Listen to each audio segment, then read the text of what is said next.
Call to order the Committee of the Whole meeting for Tuesday, January 13th.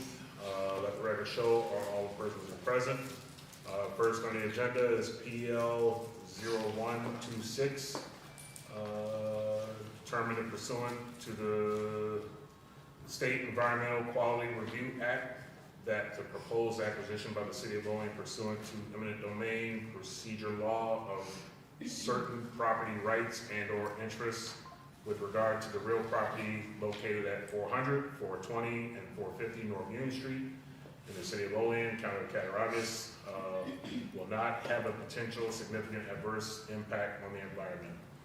I take it this will be Carrie Kirkper. Hi, good evening.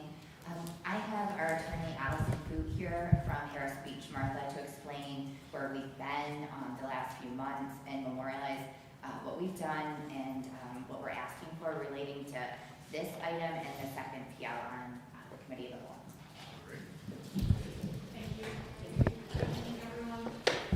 So the way this proceeding started was back actually in March of last year when the developer, the current owner of the mall, Olean Mall site, approached the council to request assistance for the purposes of a project which is essentially the redevelopment, to facilitate the redevelopment of what the remaining vacant space in the Olean Mall. There's currently two tenants that are in the mall structure, that's Kohl's and JCPenney, and then there's also KeyBank, which is, we call that an out parcel. After the resolution was adopted to provide that assistance, we scheduled a public hearing under the EDPL, which is the acronym for the Eminent Domain Procedure Law. And that was held on May 15th of last year. And the tenants and KeyBank did show at that public hearing, and they provided comments, and I believe all of the public hearing transcript as well as both proposed resolutions were provided in advance, but I apologize if that's not correct. And as in response to the comments that were made at the public hearing, one of which was that there wasn't, real efforts on behalf of the developer to engage in discussions with these entities in terms of potentially securing a voluntary conveyance of these rights. And the rights in particular are those that are contained in the leases between the developer and Kohl's and JCPenney, and essentially those provisions restrict what can be done at that site in terms of redevelopment and repurposing of the site. And in response to that, the developer did engage and is still engaging in discussions with Kohl's and JCPenney towards a voluntary relinquishment of certain rights, and in fact did secure an amendment to the KeyBank lease such that the KeyBank interests are no longer part of the proposed acquisition of interests. And in order to facilitate those discussions between the developer and the tenants, we entered into tolling agreements. We refer to them as tolling agreements, essentially where the tenants are agreeing, with their attorney's counsel, not to raise the limitations period and not to count the period where we're negotiating in the 90 days, because typically within 90 days of the public hearing, the city's to adopt the determination and findings. That period was tolled pursuant to an original tolling agreement entered in July, and then it was extended twice, and the most recent extension put the new date as January 31st of 2026. So because some of those discussions have sort of stalled out, is my understanding, between Kohl's and JCPenney, we wanted to move this process forward in the hopes that perhaps that would incentivize those entities to reach an agreement with the developer and come back to the table, and if not, at least to move this very important project forward so that the developer can begin to make those plans for the redevelopment, and that these interests, contract interests, won't be inhibiting his ability to bring in and modify the footprint of the site into something other than a traditional retail shopping mall. And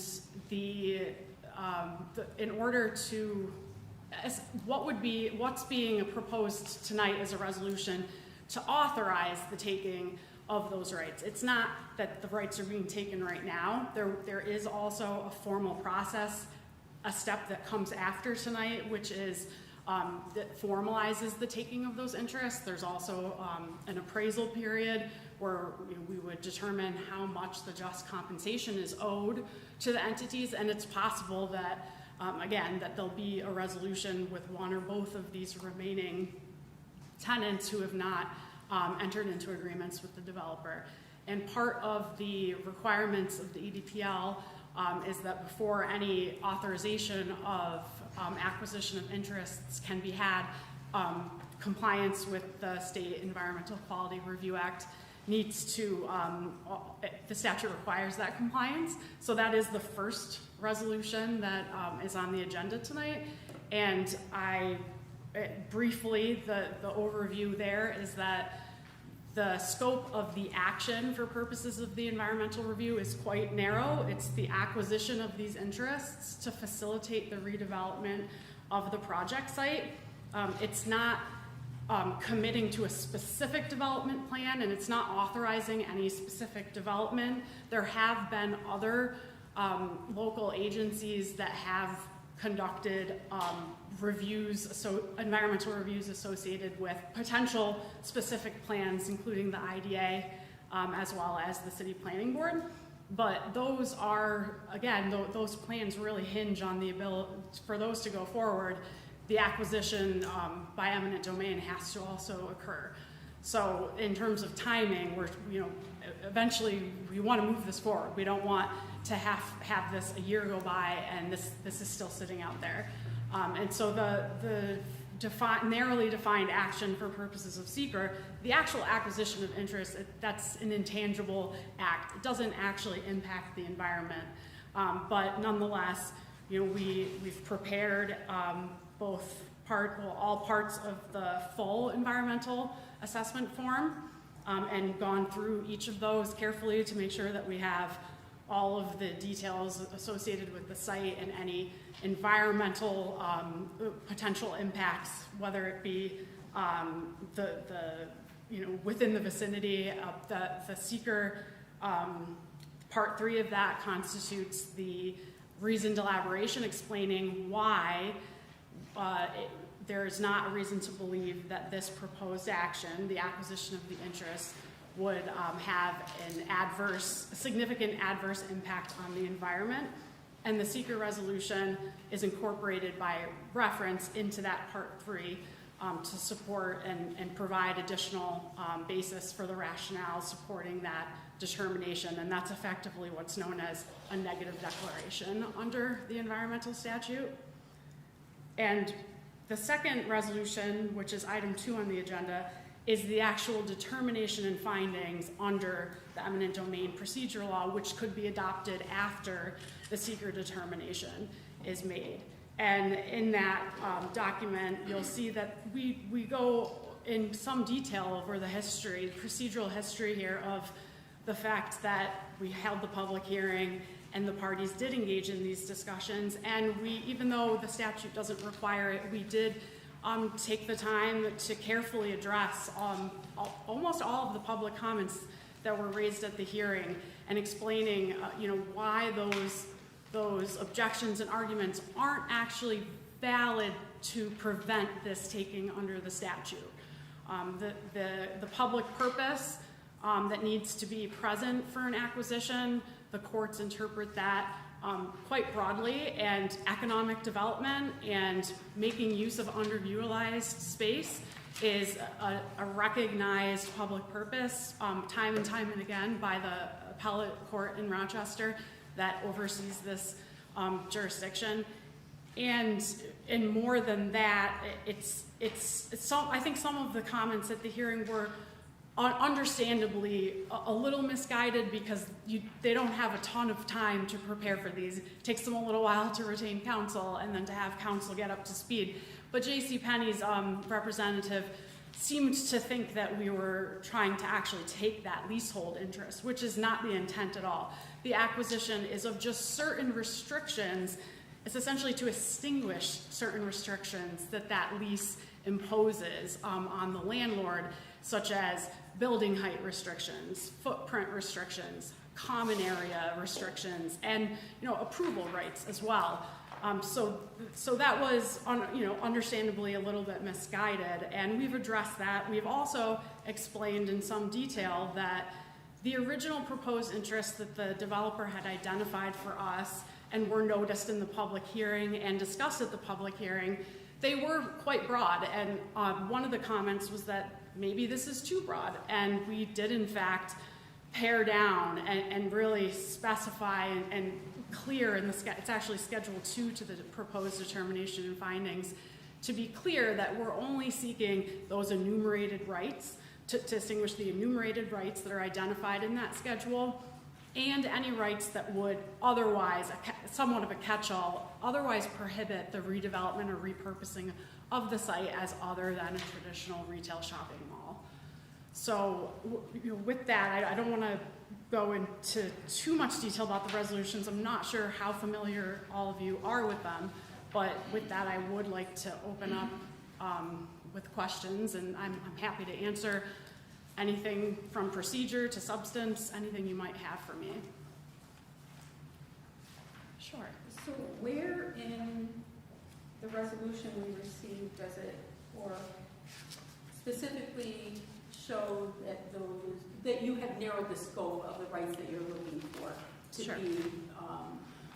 So the resolution that's titled Resolution Olean Mall Project Determination and Findings, that document towards the end, it has two schedules. Schedule 1 is the description of the originally proposed interests for acquisition, and those included Key Bank's rights. It's 3 pages.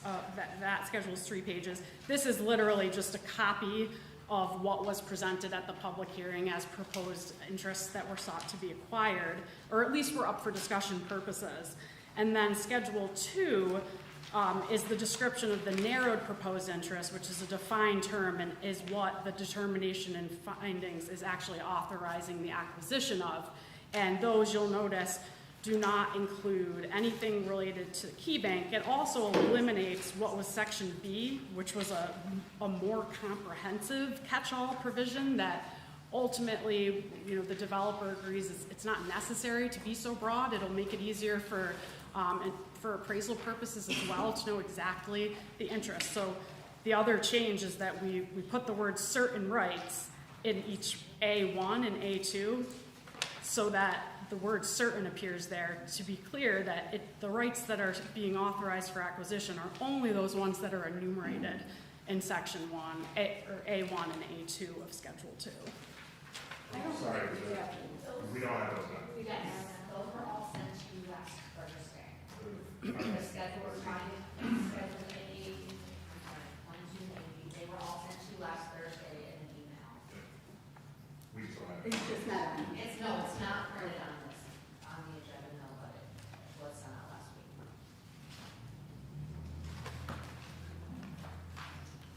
Any other questions? Nancy?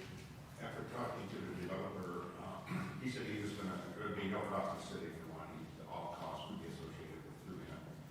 And in a nutshell, is what he was describing to me, it's just so that he can get the ball rolling and start the development so that he can have a mixture of retail and other possible businesses. He mentioned a possible restaurant coming to move in. So he was commenting that that's basically what these resolutions are allowing him to do, is to have a mixture of retail. Yes, exactly. That's right. And you're correct first on the point that all of the costs associated with this process are being borne by the developer pursuant to an acquisition agreement. So that, there's no liability or concern in terms of what the city might have to incur. And yes, also that is essentially the intent here. The redevelopment, the project here is to redevelop that site as a multi-purpose, mixed-use development that doesn't necessarily follow your traditional shopping mall, which is, in this day and age, really an outdated concept. Any other question? So I guess I don't have a question so much for you as a comment about the process. You know, please hear me, I know that this went out to the newspaper appropriately, that's not even my question. But in the past, when there's been a public hearing, we have received notice, they've emailed us, we've gotten a text message alert, and, you know, my issue really rose from when I was opening this up and trying to read the 157 pages, that I was like, oh, there was a public hearing, and May 5th, so please hear it 15th, so hear me when I say I know it was done according to that, but it just was not how we have had it happen before, where we've been notified, we've received an email like there's a public hearing, the text messaging system we have that go out to the public says, hey, there's a public hearing, we've talked about having it on the website, and so I was just a little surprised. So that's why I asked for the minutes, because I think our job and what the public expects for us is to be informed and to be their voice on things and to make sure we're fully informed. And I have to tell you, I did not have time to read 157 pages since I received that. I did get through a good portion of it, but I might not have gotten to the portion where the developer might have added stuff because the businesses that were going to be affected were up front. And I think that's part of my concern is that, you know, I don't think there's anyone on the council that doesn't want this property redeveloped. Okay? Absolutely. Most of us went up, we saw Angela's property in Rochester. It's beautiful. You know, it's a nice mix. I'm under no delusion that malls are coming back. Absolutely not. And I am glad that he reached out to JCPenney's and Kohl's and KeyBank, because they were very quick to say that he had not reached out to them prior to the public hearing and that they felt was unusual. I'm kind of stuck because I do want to see the mall redeveloped. I even think he's the guy to do it. I just think I didn't get to read the 157 pages to come to the conclusion at the end. And two, I think some of us had reservations from the beginning just about how the process went. And you are our attorney, but you are also paid for by the developer, correct? Correct. My client is the city. The bills go to the developer. Right. So I just have some reservations, and so my quandary is how do we marry those things with not, like, I don't feel like I have the full scope, not being able to have read the whole 157 pages, and yet really wanting this mall redeveloped, and having seen Angela's place, it was great. I think the plan. The other thing is that I don't think we also know the project scope, because it was supposed to be senior housing, then we had, I think it was People Inc. come in, and they were then going to do individuals who were older, then they were going to do a mixed group, then they kind of backed out. So for me, I'm not even quite sure what the scope of the project is anymore. And I guess at least I'd like to have time to read the 157 pages. I did talk to Angelo last month, and I don't want to get into details. We did talk about his talks with KeyBank, JCPenney's, and Kohl's. That might be legal stuff that I probably shouldn't be repeating because it was a confidential call with me and Angelo. But he did say that he wanted to build I thought he said a two-story addition where Bontar was for middle-income housing, and the second and possibly third floors is what I thought he told me. Yeah, and well, I guess to reiterate, the purpose of this acquisition is to give Angelo the site control that he needs to do something. The problem is that you don't necessarily know who your end user is going to be right now when you're not even going to be done with this process. Potentially, it could be a year, 2 years from now by the time that the interests are actually acquired. So, we are intentionally trying, not binding the developer into something specific at this point. However, there's obviously limitations on what can be there because we're not kicking Kohl's and JCPenney out. We're certainly not kicking KeyBank out. Those tenants are still welcome to stay there and coexist with whatever the redevelopment ultimately is. And yes, I have heard those redevelopment ideas mentioned, but I think it's hard for Angelo to actually go out and secure any type of agreement with an end user and then actually take those development steps until this eminent domain piece of it is squared away, because he is quite limited with what he can do with short of extinguishing some of these rights. Just to clarify though, these two resolutions really don't have anything to do with the scope of the project or the development piece, because that can even proceed unless these are moved forward, especially the seeker, right? Yeah, that's right. That's absolutely right. There's some limitations on what can go there, but this allows him to actually start taking concrete steps towards the redevelopment, because he'll know that he has the ability legally to do certain things that right now his hands are tied on. So in my layman terms, and so I appreciate the interest in reading the 157 pages, but I can promise you I'm going to take the advice of our legal counsel. I'm probably not going to read 157 pages of legal contract. That's probably not in our purview.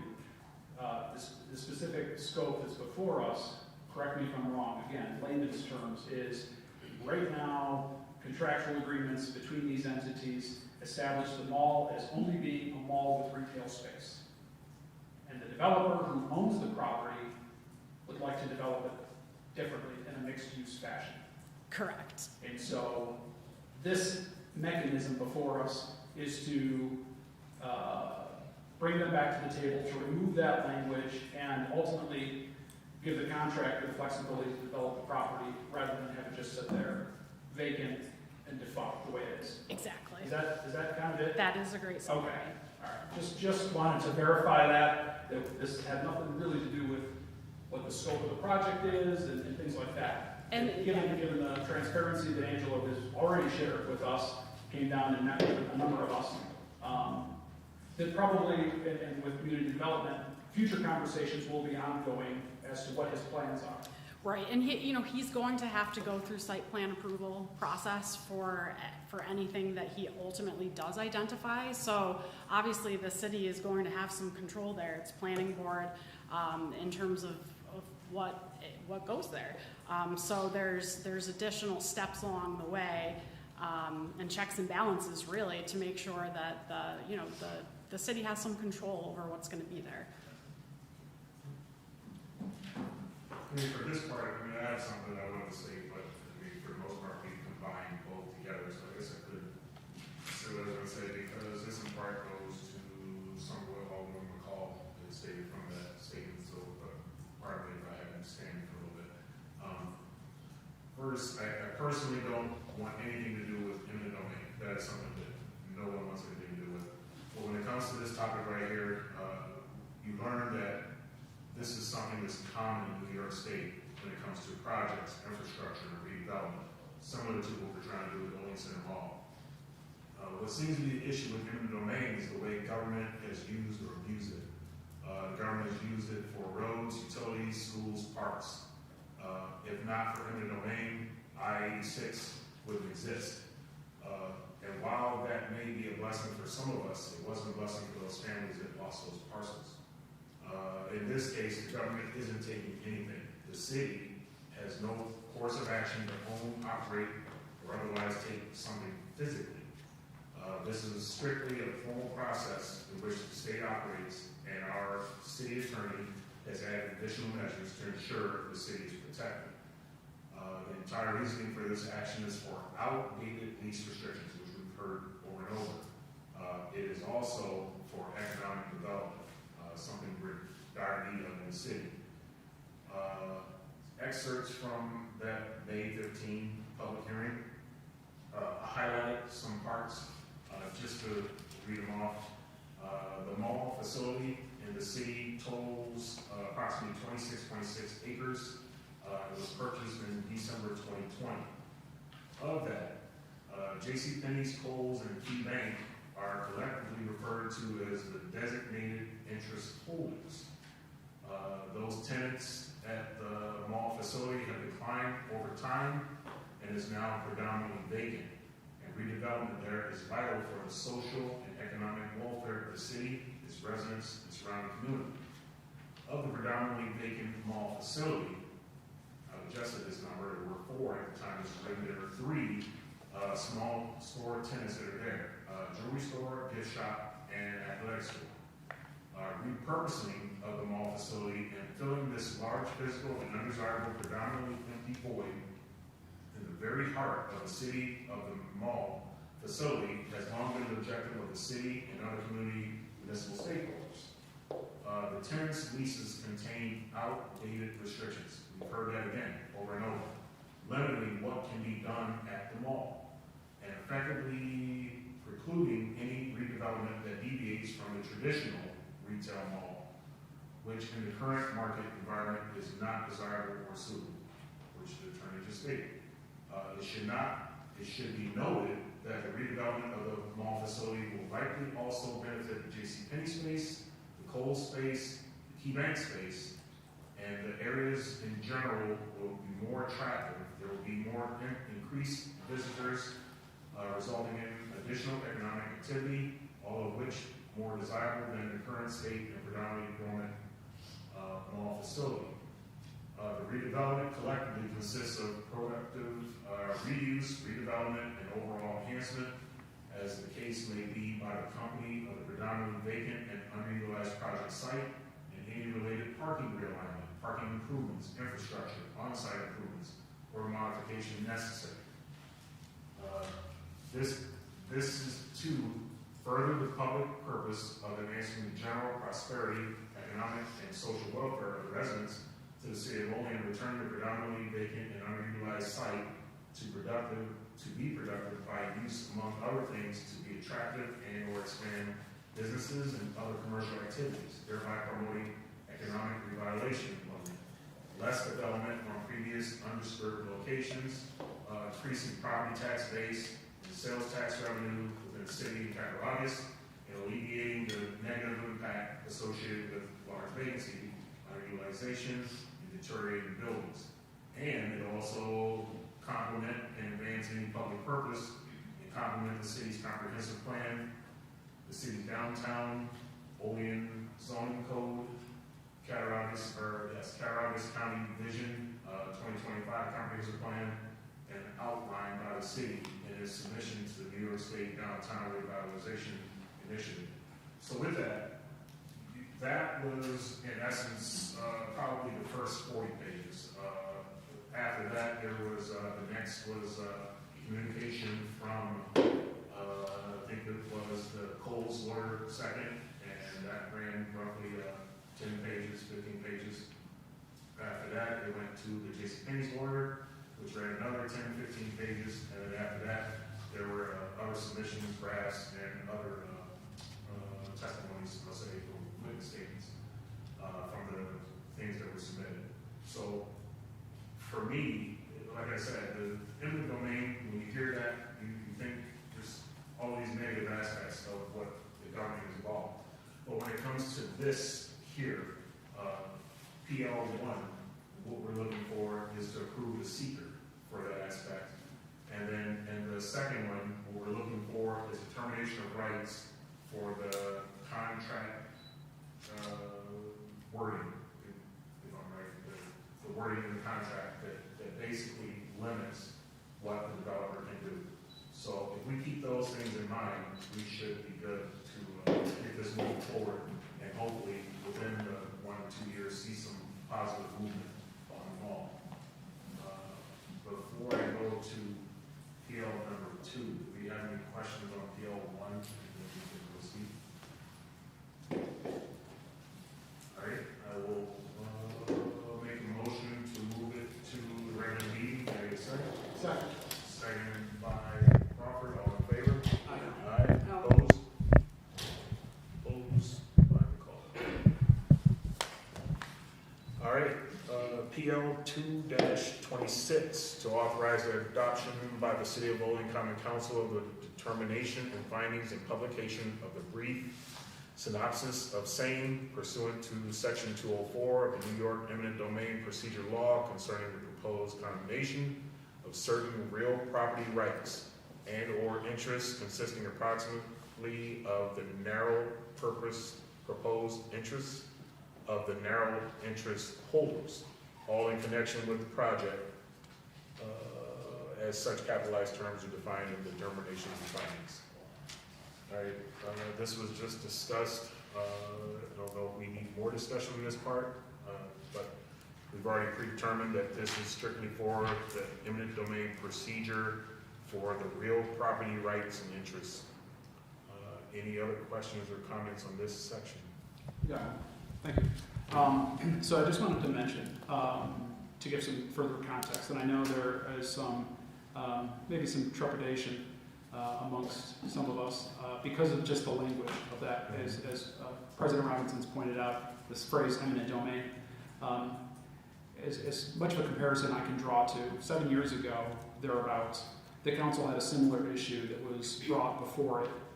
We were asked to involve ourselves, into a private neighborhood covenant to assist a developer who was looking to build 20 to 30 one-story retirement homes up in Forest Hills. And each of those was going to be around a valuation of $100,000. That would have increased our city tax base by $3 million. Unfortunately, some of the influential residents used some of their, they pleaded their case. They didn't want what they felt were inferior homes in their community there built, and really lost a lot of the council's support on that. Now, to this day, I still regret. I voted no. If I had changed my vote, it wouldn't have mattered. We still didn't have the support there. But I feel that in that case, we failed to serve the greater good of the overall community, because the city of Olean lost out to date about $500,000 worth of tax revenue, not to mention the countless hundreds of thousands of dollars worth of water revenue and sewer revenue. And so I just want us to keep, I guess, that bigger picture a part of this. And side note, those parcels are still sitting empty and vacant today. So we had an opportunity to make a difference, right, and to help that progress. And I know progress is a tricky word here in this town, but to help, take every property that is redeveloped and invested in this community, every new water customer or sewer customer that we have, means it's a less pressure and less on each one of us and each one of our residents. So I just would ask that we keep that in mind. Thank you. Anyone else? All right, with that, I'll entertain a sponsor. No sponsor. Sponsored by Anastasia, second by, oh my God, Joe. Carries. All in favor? Aye. Opposed? All right, anyone opposed? All right, moving on to PL 3-26, to request the state legislature enable special legislation authorizing the Olean city assessor to accept a retroactive application for a real property tax exemption under RPTL 420-A form, OWH Properties Inc., which is Operation Warm Hearts. This one here was actually a PL that was, from I think October, November of last year. Here it is, November 5th, 2025, PL 126-25. It was passed 6-0, but the state required different wording, despite this being the same exact wording as the previous PL that we had done with another not-for-profit organization. So this one has come back to the council with the wording that is more fitting for the city, and we just need to prove it and go ahead and get it back so they can get back to the state. So, any questions or comments on that one? Another, just small typos, technical errors. All right, I'll entertain the sponsor. Sponsor McCall, I will second that. All in favor? Aye. Opposed? All right, if there's nothing else for this one, I make a motion to adjourn in a second. Second by Forney. All in favor? Aye. Opposed? We are adjourned.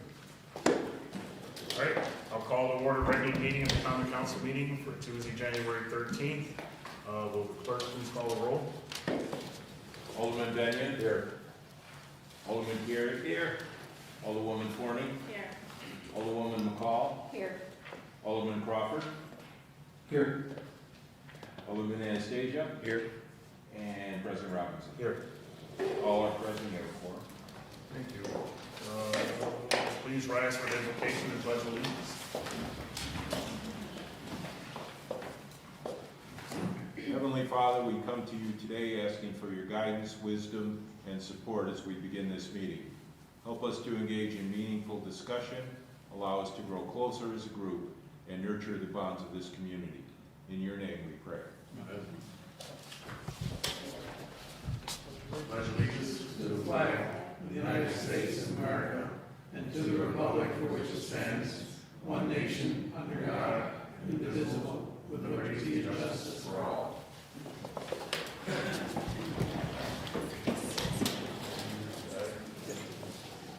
Reading, correcting, and approval of the minutes of the previous regular meeting. Regular meeting of the Olean Common Council was held on Tuesday, December 16, 2025 at 6:45 p.m. Present were Alderman Robinson, Benyon, Carey, Forney, McCall, Crawford, and Anastasia. None were absent. Thank you. I'll make a motion to approve those minutes. Could I have a second? Second. Second by Benyon. All in favor? Aye. Opposed? Committee reports and unfinished council business. None. Communication from the mayor.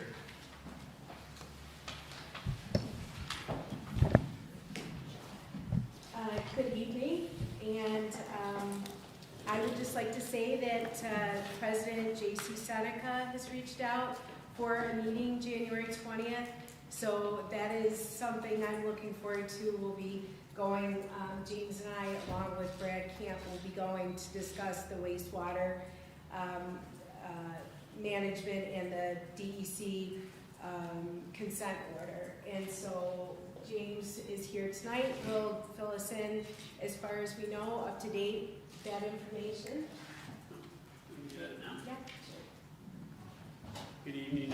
So on the sanitary sewer consent order, Rambo Engineering has, I think, completed or very nearly completed their field work for their I&I study. So they've collected approximately 90 days of data, and they've either removed their flow meters last week or they're doing it this week. So they will now be compiling their engineering report. We expect to receive that in March, probably towards the end of March. They said the last project status meeting that Brad had with them, Brad Camp, they were running a few weeks late. It was originally planned for early March, so now we're expecting it in late March. That report and the recommendations from that report are really going to guide what happens in the next step under the consent order. So that's, as far as the DEC funded work, that's where we're at. Okay, in addition, I have the honor of a special proclamation for the Martin Luther King Jr. Day. Whereas we honor the life and legacy of Dr. Martin Luther King Jr., a visionary and leader who moved a nation and dedicated his life to the pursuit of equality, justice, and community. Whereas Dr. King's commitment to nonviolent resistance served as a beacon of hope during the civil rights movement. Whereas his words from the steps of the Lincoln Memorial to his jail cell in Birmingham continue to challenge us to live up to the true meaning of our creed that all people are created equal. Whereas this day is not merely a day of rest, but a day to call for action for every citizen to engage in community service, to bridge divides, and to address the systematic inequalities that still persist in our society today. Now, therefore, I, Amy B. Sherburne, Mayor of the City of Olean, do hereby proclaim Monday, January 19th, 2026 as Martin Luther King Jr. Day in the City of Olean, and I urge all citizens to engage in the acts of service to strengthen our neighborhoods, reflect on the values of empathy, discipline, courage, and commit to dismantling prejudice by building unity, to always strive to overcome prejudice and inhumanity through vigilance and education. Thank you. Thank you, Mayor. Miscellaneous communications? Application for a liquor license, Union Tea Cafe Incorporated, doing business as the Old Library Restaurant, 116 South Union Street, Olean. City official reports? None. Proposed legislation and referrals? PL number 1-26 by Mayor Sherburne, referred to Committee of the Whole Tuesday, January 13th, 2026 by Council President. PL number 2-26 by Mayor Sherburne, referred to Committee of the Whole Tuesday, January 13th, 2026 by Council President. PL number 3-26 by Mayor Sherburne, referred to Committee of the Whole Tuesday, January 13th, 2026 by Council President. PL number 4-26 Yes. by Alderman Crawford, referred to Public Safety Committee by Council President. Finance and bills? None. All right, at this time, public comment has been moved back prior to voting on the resolutions. So with that, we'll continue with the process of allowing the Alderman to speak prior to. So at this time, is there anyone that has a comment, question, concern, anything they would like to discuss prior to? And instead of looking to the left, I just look to the I right. know, we just know I get some. Well, this is where I get to kind of talk about the wonderful businesses that we do have downtown and the shops on Union, and to put a plug in there for them. Many of the businesses have come together. They're going to be collecting peanut butter and cereal for the food pantry from now until February 12th, at which point someone will be named the business king, queen, or otherwise of peanut butter and cereal. And I want to tell you, when I went around, because when I do this, I actually go physically, this is where I get my exercise, to all the businesses. And everyone has been so great in terms of willingness to put out a bin, a basket, help with whatever we need to be able to do this to support our food pantry. So I'm so appreciative of that. And it will culminate on February 12th, in which somebody will be crowned the winner of this, think mirror ball trophy, if you will.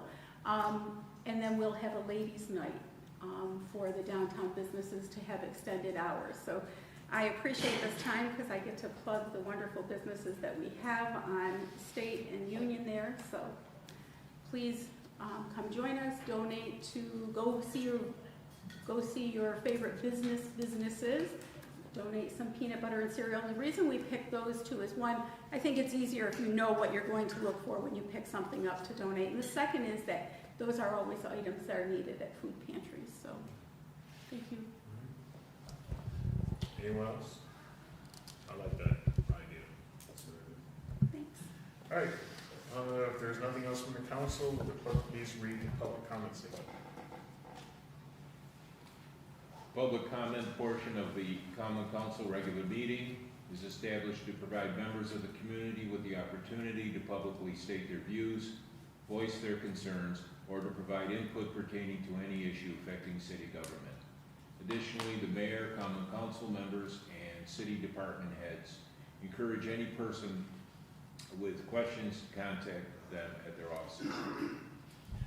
All right, with that being said, please be respectful of each other's time. We'll have 3 minutes. State your name and address for the record, please.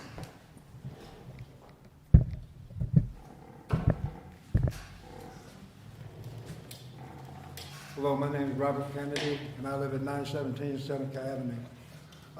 I'm coming to the council today to ask for advice.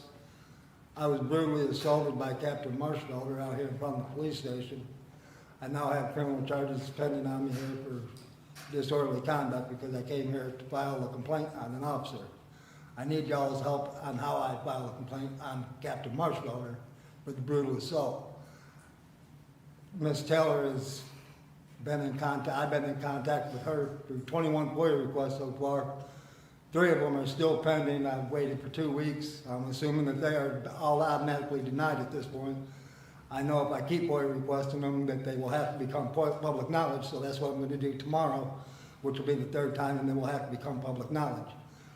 I'm again just asking for help, as I want transparency and accountability. That's all I'm asking for. Thanks.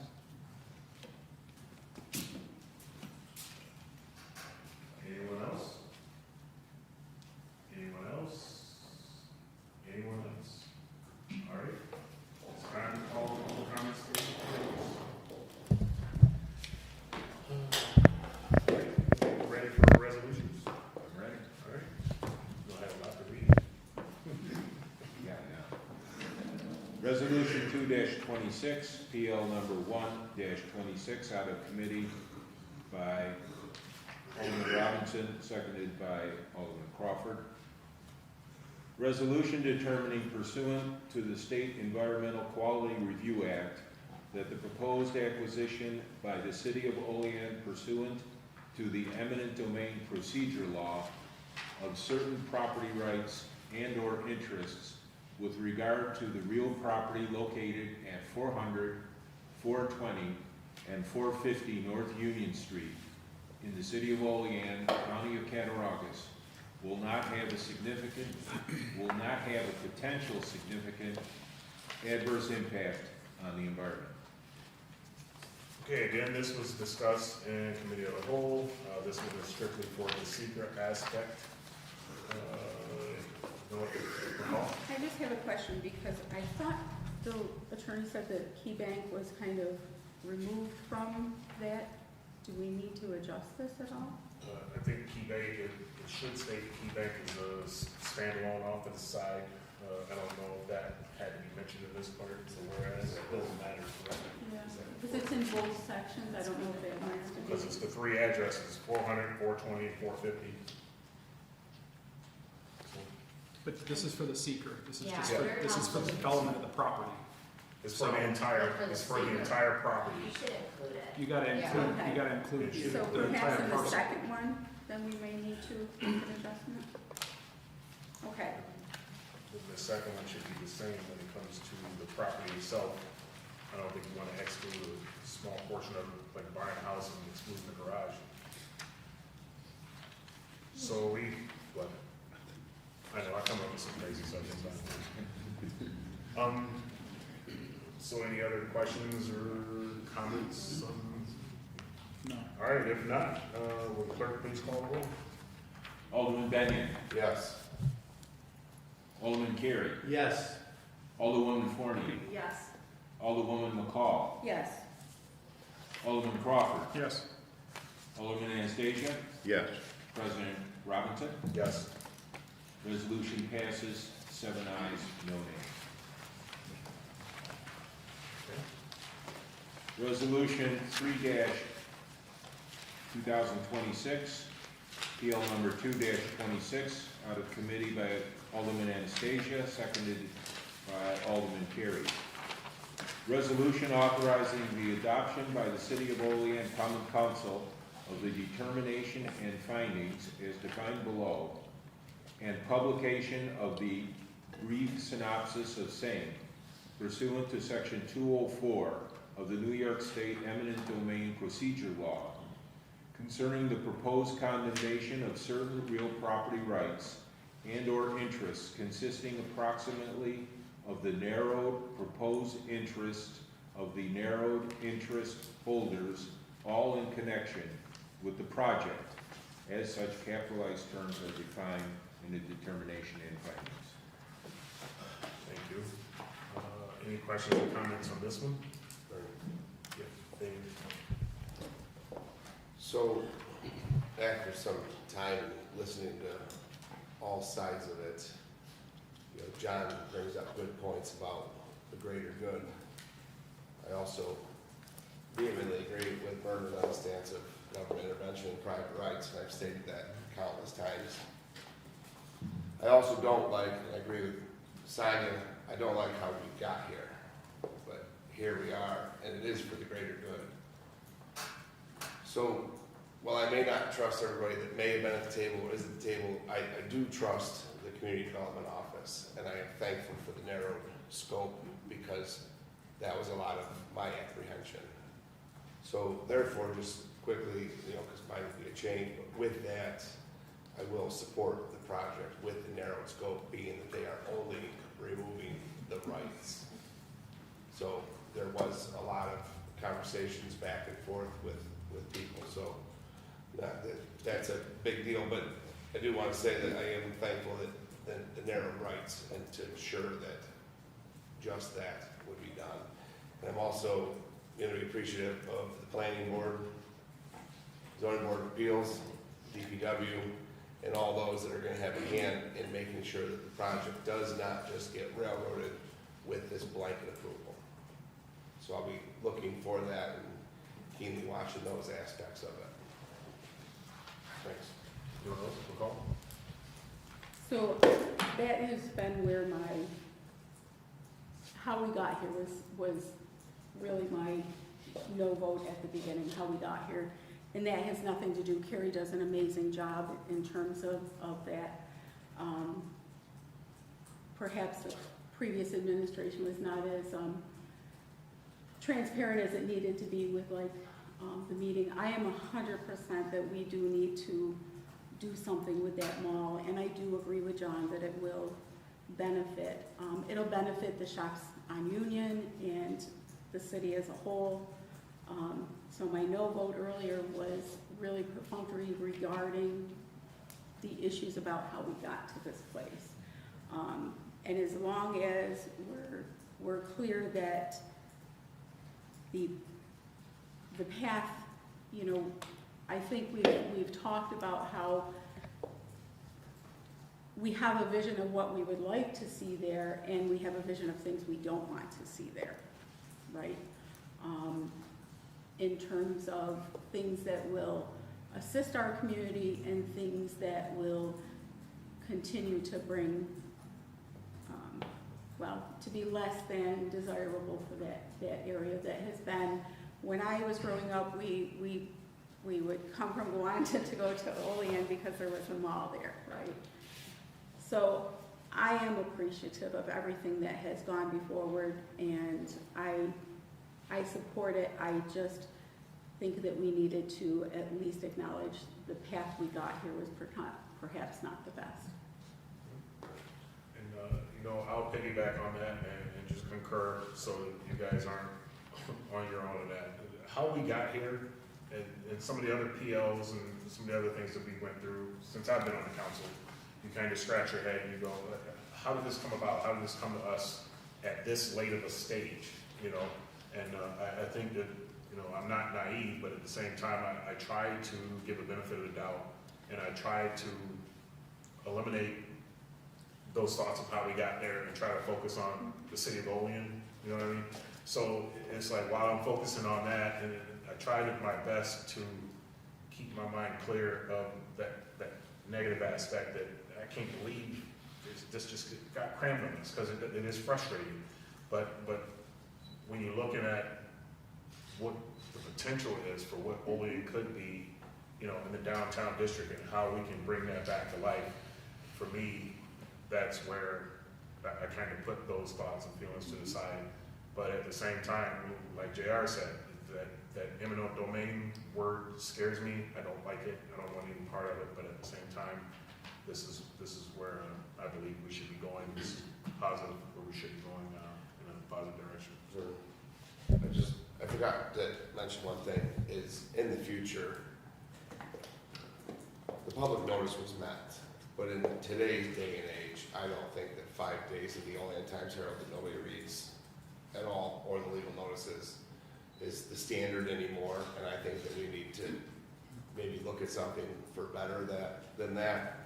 And I also, in the future, would be completely against 10 a.m. public hearings when the public cannot be here. I think we said that recently on another time, the Charter Revision Committee, and it's been stated before.